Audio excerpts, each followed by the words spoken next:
Namaskar and welcome. Myself Dhruvika Kanabar from Sri AKDMC Mahila College, Jamnagar, presenting the lecture of Financial Management, Nanakiya Sanchalan, TY BCom, Semester 6, Unit 1, Working Capital Management. કાર્યશીલ મૂડી અને કાર્યશીલ મૂડીના સંચાલનમાં unit 1માં આ સેશનમાં આપણે કાર્યશીલ મૂડીના પ્રકારો વિશે discuss કરવાના છીએ. Types of working capital. જ્યારથી બિઝનેસનું એસ્ટાબ્લિશમેન્ટ થાય, ધંધાની સ્થાપના થાય અને જ્યાં સુધી ધંધો ચાલુ રહે ત્યાં સુધી કાર્યશીલ મૂડીની જરૂરિયાત ધંધામાં રહે છે અને એનું સ્વરૂપ જે છે એ બદલાતું રહે છે.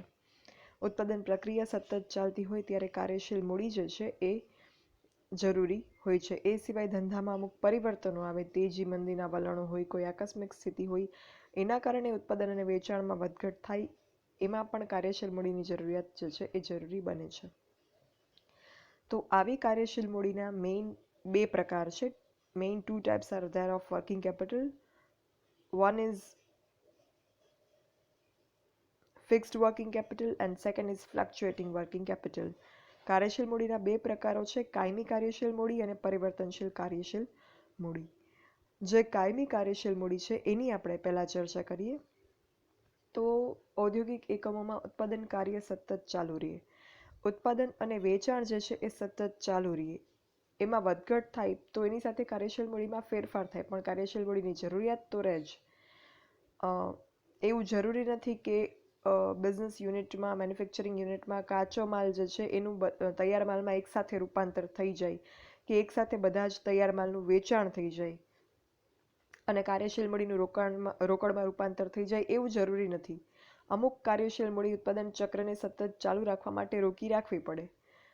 અમુક ચાલુ મિલકતો ધંધામાં રોકાયેલી રાખવી પડે. કાચો માલનો અમુક જથ્થો છે આપણે રાખવો જ પડે કે જ્યારે તૈયાર માલનો કોઈ ઓર્ડર આવે તો આપણે એ કાચા માલને રૂપાંતર કરી શકીએ તૈયાર માલમાં.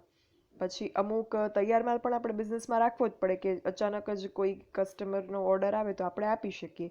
એ સિવાય પગાર, મજૂરી, ભથ્થા એ પણ વર્ષ દરમિયાન ચૂકવવા જ પડે, અમુક જે ચૂકવવાના થતા હોય એ. તો આવી મૂડી જે છે એ ચાલુ મિલકતોમાં રોકાયેલી હોય છે અને એને રોકડમાં જલ્દીથી પરાવર્તિત કરી શકાતી નથી, કન્વર્ટ કરી શકાતી નથી. તો આ જે ન્યૂનતમ પ્રમાણ છે, લઘુત્તમ પ્રમાણ છે, જેટલું કાયમી કાર્યશીલ મૂડી રાખવી પડે છે બિઝનેસમાં, એને સ્થિર કાર્યશીલ મૂડી કે કાયમી કાર્યશીલ મૂડી કહેવામાં આવે છે. એના બે પ્રકાર છે, પ્રારંભિક કાર્યશીલ મૂડી અને નિયમિત કાર્યશીલ મૂડી. હવે આપણે પહેલા પરિવર્તનશીલ કાર્યશીલ મૂડી, જે બીજો પ્રકાર છે કાર્યશીલ મૂડીનો, એનો અર્થ સમજીએ. કાયમી કાર્યશીલ મૂડીમાં શું હતું કે કાયમી ધોરણે અમુક કાર્યશીલ મૂડી ધંધામાં જાળવી રાખવી પડે. એ કાચા માલમાં પણ હોઈ શકે, તૈયાર માલમાં પણ હોઈ શકે, પગાર મજૂરીની ચૂકવણીમાં પણ હોઈ શકે. અને જે પરિવર્તનશીલ કાર્યશીલ મૂડી છે એ શું છે? તો સમય સંજોગ પ્રમાણે કાર્યશીલ મૂડીનું પ્રમાણ જે છે એ વધઘટ થયા કરે એ. તેજી મંદીની પરિસ્થિતિમાં કાર્યશીલ મૂડીનું પ્રમાણ વધે ઘટે. પછી સિઝન પ્રમાણે, મોસમ પ્રમાણે પણ ઉત્પાદન અને માંગમાં વધઘટ થયા કરતી હોય. એ સિવાય કોઈ ખાસ સંજોગો હોય, યુદ્ધના સંજોગો હોય, હડતાલ કે તાળાબંધીના સંજોગો હોય, તો એમાં ઉત્પાદન અને વેચાણ બંધ રહેતું હોય તો એમાં પણ કાર્યશીલ મૂડીના પ્રમાણમાં વધારો ઘટાડો થઈ શકે. તો આ રીતે જે સંજોગો હોય એમાં જે કાર્યશીલ મૂડીનો ભાગ જે છે એ પરિવર્તનશીલ કાર્યશીલ મૂડી કહેવાય. અને એના બે પ્રકારો છે, મોસમી કાર્યશીલ મૂડી અને ખાસ કાર્યશીલ મૂડી. એટલે આ બેયનું કાયમી કાર્યશીલ મૂડી અને પરિવર્તનશીલ કાર્યશીલ મૂડી, એ બંનેનો અર્થ આપણે સ્પષ્ટ કર્યો. હવે આપણે બંનેના જે ટાઈપ્સ છે, સબ ટાઈપ્સ, પેટા પ્રકારો, એના વિશે ચર્ચા કરીએ. પહેલું કાયમી કાર્યશીલ મૂડી. એનો જે બે પ્રકાર છે એ છે પ્રારંભિક કાર્યશીલ મૂડી અને નિયમિત કાર્યશીલ મૂડી. પ્રારંભિક કાર્યશીલ મૂડી, ઇનિશિયલ વર્કિંગ કેપિટલ, નામ પરથી જ ખ્યાલ આવી જાય કે જ્યારે આપણે બિઝનેસનું એસ્ટાબ્લિશમેન્ટ કરીએ, ધંધાની સ્થાપના કરીએ, ધંધો શરૂ થાય, તો એમાં આપણી પાસે તરત જ નફાની કમાણી આપણને ના થાય, વળતર તરત જ ના મળે. તો જ્યાં સુધી આપણે નફાની આવક ઉપાર્જિત નથી થતી, પ્રોફિટ અર્નિંગ નથી સ્ટાર્ટ થતું, ત્યાં સુધીના સમયગાળા માટે આપણને ઉત્પાદનના ખર્ચા તો થશે જ, પ્રોડક્શન એક્સપેન્ડિચર થશે જ, આવક સ્થિર નથી, શરૂઆતનો સમયગાળો છે. એવા સંજોગોમાં કંપની જે છે એણે જવાબદારીઓ ચૂકવવા માટે રોકડનું પ્રમાણ જાળવવું પડે. કંપનીએ પોતાની શાખ અને પ્રતિષ્ઠા ઊભી કરવા માટે રોકડનું પ્રમાણ જાળવવું પડે, જેને પ્રારંભિક કાર્યશીલ મૂડી કહેવામાં આવે છે. મતલબ કે જ્યાં સુધી આપણી ઉત્પાદન અને વેચાણ પ્રવૃત્તિઓ નિયમિત રીતે શરૂ નથી થઈ, જ્યાં સુધી નફાની આવક થવાનું શરૂ નથી થયું ત્યાં સુધી જે કાર્યશીલ મૂડીનું રોકાણ થાય છે એને આપણે પ્રારંભિક કાર્યશીલ મૂડી કહીએ. ધંધામાં જે શરૂઆતની સ્થિતિ હોય એને મજબૂત કરવા માટે આવી મૂડીની જરૂરિયાત રહે. જ્યારે કોઈ કંપનીની શરૂઆત હોય, વિકાસની શરૂઆત હોય, આ તબક્કામાં આવી મૂડીની જરૂરિયાત રહે અને આ મૂડી જે છે એ ધંધાના સ્થાપકો જે છે, ફાઉન્ડર્સ છે, પ્રવર્તકો છે, પ્રમોટર્સ છે, એ લોકો આ મૂડી લાવે છે અને કાર્યશીલ મૂડીની જરૂરિયાત બિઝનેસમાં જે પ્રારંભિક કાર્યશીલ મૂડીની જરૂરિયાત છે, ઇનિશિયલ વર્કિંગ કેપિટલની નીડ, એ પ્રમોટર્સ દ્વારા, પ્રવર્તકો દ્વારા, સ્થાપકો દ્વારા સેટિસ્ફાય કરવામાં આવે છે, સંતોષવામાં આવે છે. એના પછી કાયમી કાર્યશીલ મૂડીનો જે બીજો પ્રકાર છે એ છે નિયમિત કાર્યશીલ મૂડી. પ્રારંભિક સમય સિવાય પણ હંમેશ માટે જે કાર્યશીલ મૂડીની જરૂરિયાત રહે એ છે નિયમિત કાર્યશીલ મૂડી, રેગ્યુલર વર્કિંગ કેપિટલ. બિઝનેસ એક્ટિવિટીઝને, ધંધાકીય પ્રવૃત્તિઓને સતત ચાલુ રાખવા માટે આવી કાર્યશીલ મૂડીની જરૂરિયાત રહે. આવી કાર્યશીલ મૂડી જનરલી ચાલુ મિલકતોમાં રોકાયેલી હોય, કરંટ એસેટ્સમાં. અને કરંટ એસેટ્સમાં કયા કયા કમ્પોનન્ટ્સ, કયા કયા ઘટકોનો સમાવેશ થાય છે એની ચર્ચા આપણે આગળના સેશનમાં કરેલી છે. તો આ જે નિયમિત કાર્યશીલ મૂડી છે એનો અમુક ભાગ માલ સ્ટોકમાં છે, અર્ધ તૈયાર માલના સ્ટોકમાં, તૈયાર માલના સ્ટોકમાં, દેવાદારોમાં રોકાયેલો હોય છે અને અમુક રોકડ રકમ પર હાથ પર રાખવી પડે નિયમિત કાર્યશીલ મૂડીના ભાગરૂપે. આ જે છે એ કાર્યશીલ મૂડીની જરૂરિયાત બિઝનેસની ડે ટુ ડે એક્ટિવિટીઝને રન કરવા માટે જરૂરી છે, એટલે એને આપણે નિયમિત કાર્યશીલ મૂડી કહીએ છીએ. તો આ થયું કાયમી કાર્યશીલ મૂડીના પ્રકારોની વાત. હવે આપણે વાત કરીએ પરિવર્તનશીલ કાર્યશીલ મૂડીના પ્રકારોની વાત. ફ્લક્ચ્યુએટિંગ વર્કિંગ કેપિટલ શું છે એની તો આપણે વાત કરી, એનો બેઝિક મિનિંગ શું છે. હવે આપણે જે બેના ટાઈપ છે એની વાત કરીએ. એમાં પેલું મોસમી કાર્યશીલ મૂડી, સિઝનલ વર્કિંગ કેપિટલ. શ્રી ગેસ્ટનબર્ગ નામના એક્સપર્ટ છે, એમનું એક મંતવ્ય છે કે અમુક ધંધાઓમાં અમુક ખાસ ઋતુમાં કાર્યશીલ મૂડીની જરૂરિયાત જે છે એ પડે છે. અમુક ઋતુમાં ખાસ વધારાની માંગ જે હોય એને પહોંચી વળવા માટે ચાલુ મિલકતોનું પ્રમાણ વધારવું પડે છે. અમુક ઋતુમાં કાચા માલનો સ્ટોક વધારે રાખવો પડે છે. તો આવા સંજોગોને આપણે મોસમી કાર્યશીલ મૂડી કહી શકાય. લાઈક ઉનાળાની સિઝન હોય તો આઈસ્ક્રીમ છે, ઠંડા પીણા છે, આ બધી વસ્તુઓની જરૂરિયાત વધારે ઉદ્ભવતી હોય છે, તો એની કાર્યશીલ મૂડી એ સિઝનમાં વધારે રાખવી પડે. પછી વેકેશન પીરિયડ હોય તો એવા સંજોગોમાં ટુરિઝમ બિઝનેસ જે છે, પ્રવાસન ઉદ્યોગ, એનો વધારે પ્રમાણમાં લોકો ઉપયોગ કરતા હોય છે, પ્રવાસ કરતા હોય છે, ટૂરમાં જતા હોય છે. તો એના લગતી જે કાર્યશીલ મૂડી છે એનો ઉપયોગ એ સમયગાળા દરમિયાન વધારે એ મૂડીનો જે છે એ પ્રમાણ જાળવવું પડતું હોય. આ સમય જે હોય, જે પર્ટિક્યુલર સિઝન હોય, કોઈ બિઝનેસ સાથે સંકળાયેલી હોય, ચોમાસાનો સમયગાળો છે તો એમાં એના લગતી પ્રોડક્ટ્સ જે હોય એ, ઉનાળાનો સમયગાળો છે તો આ ઠંડા પીણા છે કે અન્ય સુતરાઉ કાપડ છે તો એનો ઉદ્યોગ. એવી રીતે જે સિઝનલ ડિમાન્ડ હોય કોઈ પ્રોડક્ટની, તો એની માંગને પહોંચી વળવા માટે આ જે સિઝનનો પર્ટિક્યુલર મોસમનો સમયગાળો છે એ દરમિયાન કાર્યશીલ મૂડીની જરૂરિયાત વધારે હોય. એ દરમિયાન મજૂરી, વાહન વ્યવહાર અને અન્ય ખર્ચાઓ વધારે થતા હોય, એટલે કાર્યશીલ મૂડીની જરૂરિયાત વધારે હોય. આવા સંજોગોમાં જે છે એ આવી કાર્યશીલ મૂડી આ મોસમ દરમિયાન જાળવવી વધારે જરૂરી છે. ઇવન ઉછીની મૂડીનો ઉપયોગ પણ કરવો પડે છે આ સમયગાળા દરમિયાન, અને જ્યારે વેચાણ વધે ત્યારે આ પ્રકારની કાર્યશીલ મૂડીનું રોકડમાં રૂપાંતર થઈ જાય છે અને ઉછીની મૂડી પણ લીધેલી હોય તો એ પરત કરી શકાય છે.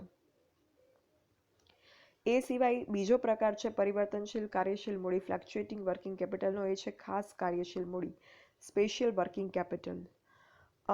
ધંધાની કાર્યપ્રવૃત્તિમાં ઘણી વખત વધારાની જરૂર પડે છે. એનું કારણ હોય છે કોઈ અણધાર્યું કે આકસ્મિક સંજોગ, કોઈ કન્ટિન્જન્ટ ઇવેન્ટ, જેમાં કાર્યશીલ મૂડીની જરૂરિયાત અચાનક જ ઊભી થાય છે, આકસ્મિક રીતે, એક્સિડન્ટલી.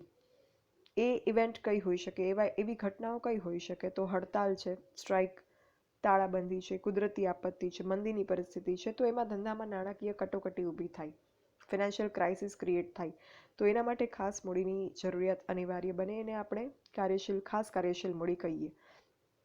વધારાની માંગ હોય, વધારાની ખરીદી હોય, એને પહોંચી વળવા માટે પણ આવા ખાસ ફંડની જોગવાઈ કરવી પડે. તો આ જે ખાસ કાર્યશીલ મૂડીની જરૂરિયાતના આપણે સંજોગોની જો વાત કરીએ, તો એકાએક કોઈ માંગમાં વધારો થાય તો એને પહોંચી વળવા.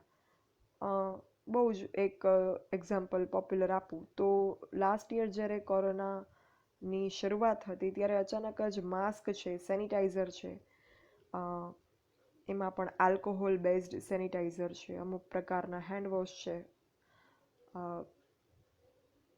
ડિસઇન્ફેક્ટન્ટ કે એ પ્રકારના હેન્ડવોશ છે, એન્ટીબેક્ટેરિયલ પ્રોડક્ટ્સ છે. તો એની માંગ અચાનક જ વધારે ઊભી થઈ. માસ્કનો ઉપયોગ જનરલી એવા મેટ્રો સિટીઝ કે જ્યાં પોલ્યુશન બહુ જ હતું, દિલ્હી છે, બેંગ્લોર છે, હૈદરાબાદ છે, ત્યાં લોકો કરતા હતા. અમુક લોકો જે હેલ્થ કોન્શિયસ હતા એ લોકો કરતા હતા બિફોર કોરોના પણ એ બહુ જ પોપ્યુલર નહોતું. બહુ ઓછા લોકો કરતા હતા એનો ઉપયોગ. બટ કોરોનાના લીધે આ માસ્કનો ઉપયોગ જે છે આપણે બધા જ હવે કરવા લાગ્યા. સેનિટાઈઝરનો ઉપયોગ પણ લોકો કરતા જ બિફોર કોરોના પણ એટલું પોપ્યુલર નહોતો એનો ઉપયોગ જે છે, યુસેજ જે છે એ. તો અચાનક જ કોઈ સમય સંજોગ બદલાય તો એની સાથે માંગમાં વધારો થાય તો એને પહોંચી વળવા માટે ખાસ કાર્યશીલ મૂડીની જરૂરિયાત ઊભી થાય. એ સિવાય યુદ્ધના સમયે અગર નવા કોઈ કરારો કરવામાં આવે તો પણ ખાસ કાર્યશીલ મૂડીની જરૂરિયાત ઊભી થાય. કોઈ પ્રકારના કાચા માલની આયાત ઉપર પ્રતિબંધ મૂકી દેવામાં આવે, કોઈ આપણે બહારથી કાચા માલની આયાત કરતા હોઈએ અને એના ઉપર એ આયાત ઉપર પ્રતિબંધ મુકાય તો આપણે આપણા દેશમાંથી જ કાચા માલ મેળવવો પડે અને એ અગર મોંઘું પડે તો એના માટે આપણે ખાસ કાર્યશીલ મૂડીની વ્યવસ્થા ઊભી કરવી પડે. પછી કોઈ નવી વસ્તુને પ્રાયોગિક ધોરણે વેચાણ માટે બજારમાં મૂકવામાં આવે. પ્રોટોટાઇપ વર્ડ આના માટે યુઝ કરવામાં આવે છે. કોઈ નવી વસ્તુ હોય, માર્કેટમાં સક્સેસ જશે કે નહીં એ આપણને ખ્યાલ ના હોય, એની કોઈ એશ્યોરન્સ ના હોય, એવા સંજોગોમાં પ્રાયોગિક ધોરણે એટલે એક ટ્રાયલ બેઝિસ ઉપર એને માર્કેટમાં લોન્ચ કરવામાં આવે છે કે એ સક્સેસ જાય છે ખરા, લોકો કસ્ટમર્સ એને એક્સેપ્ટ કરે છે, સ્વીકારે છે, પોપ્યુલર થાય છે. તો આ પ્રોટોટાઇપને માર્કેટમાં મૂકવામાં આવે, બજારમાં મૂકવામાં આવે ત્યારે ખાસ કાર્યશીલ મૂડીની જરૂરિયાત ઊભી થાય. એના માટે એડવર્ટાઇઝમેન્ટ મીડિયમ કરવું પડે, ફ્રી સેમ્પલ્સ આપવા પડે. તો એ ખાસ કાર્યશીલ મૂડીમાંથી એ ખર્ચ જે છે એ ભોગવવામાં આવે છે. એ સિવાય વેચાણ વૃદ્ધિ ખર્ચને પહોંચી વળવા માટે સેલ્સ પ્રમોશન એક્સપેન્ડિચર, ધંધાનો જે નફો છે એ વેચાણમાંથી મળે છે અને વેચાણ વૃદ્ધિ કરવા માટે અલગ અલગ પ્રકારના એક્સપેન્સીસ ઇન્કર કરવામાં આવે છે. એ સેલ્સમેનના ખર્ચા હોઈ શકે, વેચાણ વિતરણના ખર્ચા હોઈ શકે, માર્કેટિંગ એક્સપેન્ડિચર હોઈ શકે, ઘણી બધી રીતે એડવર્ટાઇઝમેન્ટ કરવામાં આવતું હોય એના ખર્ચા હોઈ શકે. તો અચાનક જ આપણી વસ્તુની ડિમાન્ડ ઘટી જાય અથવા તો આપણો નફો જે છે એમાં ઘટાડો થતો જણાય અથવા તો આપણા કોમ્પિટિટર જે છે એનું વેચાણ વધતું જણાય તો એવા સંજોગોમાં આપણે સેલ્સ પ્રમોશન વધારવું પડે અને એના માટે ખાસ કાર્યશીલ મૂડીની જરૂરિયાત ઊભી થાય. પછી માર્કેટમાં મંદી હોય, રિસેશન ચાલતું હોય તો એવા સમયમાં વસ્તુની માંગ ઘટી જાય. મંદીના સમયમાં લોકો પાસે નાણાં ઓછા હોય, લોકોના ખર્ચાઓ ઘટી જાય. લોકોના ખર્ચા ઘટે એટલે વસ્તુની માંગ જે છે એ માર્કેટમાં દરેક પ્રકારની વસ્તુની માંગ ઘટી જાય. આ એક ઇકોનોમિક્સનું સિમ્પલ ચક્ર છે. તો એવા સંજોગોમાં આપણું વેચાણ પણ ઘટશે. તો આવા સંજોગોમાં આપણને નફો ઓછો થશે એટલે આપણી કાર્યશીલ મૂડી જે છે એ આપણી પાસે ઓછી આવશે નફા દ્વારા જે મળે છે. એટલે એના માટે આપણે ખાસ કાર્યશીલ મૂડીની વ્યવસ્થા કરવી પડશે. અને એ સિવાય અમુક સંજોગો હોય જેમ કે હડતાલ થાય, તાળાબંધી થાય, પૂર છે, આગ છે, અકસ્માત છે, કોમી હુલ્લડો છે, એવા પ્રકારના જે સંજોગો છે એમાં પણ આપણે નફોની કમાણી ઘટી જશે આપણી, એટલે આપણી નફામાંથી જે કાર્યશીલ મૂડી આપણે મેળવતા હતા એ આપણી પાસે આવશે નહીં. એટલે એ સમયની કાર્યશીલ મૂડીની વ્યવસ્થા આપણે ખાસ કાર્યશીલ મૂડીમાંથી કરવી પડશે. તો આ છે પરિવર્તનશીલ કાર્યશીલ મૂડીના પ્રકાર, 2 સબટાઇપ્સ. તો આ રીતે જે કાર્યશીલ મૂડી છે, વર્કિંગ કેપિટલ છે, there are main 2 types of working capital. કાર્યશીલ મૂડીના મુખ્ય 2 પ્રકારો છે. First is fixed working capital, કાયમી કાર્યશીલ મૂડી, એન્ડ સેકન્ડ ઇઝ પરિવર્તનશીલ કાર્યશીલ મૂડી, ફ્લક્ચ્યુએટિંગ વર્કિંગ કેપિટલ. એન્ડ એના માટે એક ડાયાગ્રામ પણ તમને આપેલો છે પેજ નંબર 16 ઉપર તમારી સી જમનાદાસની રેફરન્સ બુકમાં, કે ફિક્સ વર્કિંગ કેપિટલની નીડ જે છે સ્થિર હોય એટલે એક સીધો આડો લીટો છે અને પરિવર્તનશીલ કાર્યશીલ મૂડીની નીડ જે છે એ વધઘટ થયા કરે, મતલબ એમાં વેવી લાઇન જે છે એ આપેલી છે. And again out of 2 main types of working capital there are 2 subtypes of each. There are 2 subtypes of first type, that is fixed working capital. કાયમી કાર્યશીલ મૂડીના 2 પેટા પ્રકાર છે. 2 subtypes are there: initial working capital and regular working capital, પ્રારંભિક કાર્યશીલ મૂડી અને નિયમિત કાર્યશીલ મૂડી. And again out of second main type, જે બીજો મુખ્ય પ્રકાર છે પરિવર્તનશીલ કાર્યશીલ મૂડી, એના પણ 2 પેટા પ્રકારો છે. There are 2 subtypes of second main type, fluctuating working capital. Out of these 2 subtypes, first is seasonal working capital, મોસમી કાર્યશીલ મૂડી, and second is special working capital, ખાસ કાર્યશીલ મૂડી. તો અહીંયા આપણા કાર્યશીલ મૂડીના જે પ્રકારો છે એનો પોઈન્ટ પૂરો થાય છે. Thank you. For any doubts or queries you can write me on this mail dbk.dhruvika@gmail.com. Thank you.